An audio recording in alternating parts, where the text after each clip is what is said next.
ఉంటుంది, మీకు తెలీదా? ఇవి చూడు ఒకసారి అసలు బాగుంటాయి. ఎప్పుడైనా టేస్ట్ కోసం 4 రోజులు తింటారు కానీ టిఫిన్లా తింటారా ఏంటి? అవి తింటే ఏమవుతుంది తెలుసా? ఏమవుతుంది? డీహైడ్రేషన్ అవుతుంది. హాస్పిటల్ చదవలేదా ఏంటి? అవునా? అంతేకాదు కడుపు నిండదు, పైగా ఎసిడిటీ వస్తుంది. డీహైడ్రేషన్ వల్ల ఎసిడిటీ వల్ల ఏమవుతుంది తెలీదా? అయితే మరేం తినాలి? ఇదిగో యాపిల్ తిను, లేకపోతే బయట షాప్లో జామ పళ్ళు, ఆరెంజెస్ అవున్నాయి తిను. అంతేగాని చెత్త తినడం ఏంటే?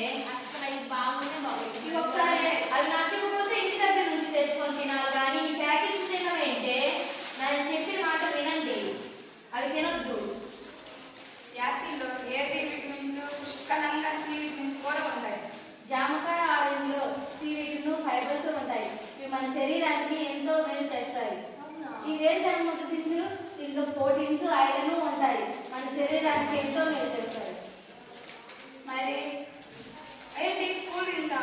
కూల్ డ్రింక్స్ లో పురుగు మందులు కలుపుతారు. అవే అన్ని కూడా కాక కాలేజ్ కట్టడానికి కూడా ఉపయోగిస్తారు. పెస్టిసైడ్స్ కూడా కలుపుతారు వాటిలో, అది కూడా తెలియదా మీకు?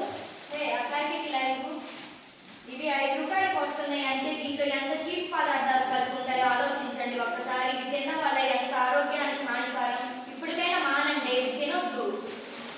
అమ్మా నాన్న మనల్ని కష్టపడి చదివిస్తున్నారు, ఇలాంటివి తిని మనం ఆరోగ్యం చెక్ చేసుకుంటే వాళ్ళు ఎంత బాధపడతారు. ఇవి తినొద్దు ఇప్పుడు నుంచైనా. సరే,